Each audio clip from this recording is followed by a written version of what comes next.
আগের নতুন অনলাইনের আওয়ামী সিফাসালার মাসুদ কামালের নিয়ে কথা কই ওরে কইছিলাম একটু ঠাসি খাই দেখতে, তো ঠাসি তো খাবে না, বেশি কথা কয়, বক বকাইছে, আজকে আবার একটা বক বকাইছে।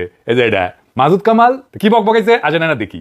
এই সরকারের একজন উপদেষ্টা, গুরুত্বপূর্ণ উপদেষ্টা, যদিও ওনার কোনো পোর্টফোলিও নাই, মানে উনি কোন মন্ত্রণালয়ের উপদেষ্টা সেটা ক্লিয়ার না, তবে গুরুত্বপূর্ণ এটা ওনার বডি ল্যাঙ্গুয়েজে বোঝা যায়, ওনার কথাবার্তায় টের পাওয়া যায়, এবং অন্যদের কথাবার্তাতে কিছুটা বোঝা যায়।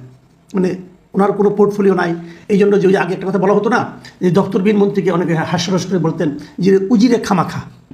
তো আমার মনে হয় মাহফুজ আলমকে উজিরে খামাখা মনে হয় বলা যাবে না, কারণ ওনাকে হয়তো গুরুত্ব বাড়িয়ে দেওয়ার জন্যই হয়তো ওনার কোনো পোর্টফোলিও দেওয়া হয় নাই, অথবা এমন একটা ধারণা দেওয়া হয়েছে যে উনি এতই গুরুত্বপূর্ণ ব্যক্তি, একটা পোর্টফোলিও দিয়ে ওনার গুরুত্বটা কমানোর চেষ্টা করা হয়নি। হতে পারে কিন্তু, কারণ আমরা দেখেছি যে ভারতের দিল্লিতে যিনি মুখ্যমন্ত্রী ছিলেন অরবিন্দ কেজরিওয়াল, ওনার কোনো পোর্টফোলিও ছিল না, উনি মুখ্যমন্ত্রী কিন্তু কোনো পোর্টফোলিও নেননি উনি। মাসুদ কামাল খুব বিলা হয়েছে মাহফুজের উপরে, মাহফুজের নাম দিয়েছে উজেরে খামোখা। কারণ কি? কারণ হচ্ছে মাহফুজের কোনো দপ্তর নাই। সে আবার নিজেই কইছে যে কেজরিওয়ালের কোনো দপ্তর ছিল না, তো মোল্লার দৌড় নাকি মসজিদ পর্যন্ত, আর বাকশালীকের দৌড় ইন্ডিয়া পর্যন্ত, ইন্ডিয়া ছাড়ার কোনো উদাহরণ থাকে না। দপ্তরবিহীন মন্ত্রীরা গুরুত্বপূর্ণ মন্ত্রী হয়।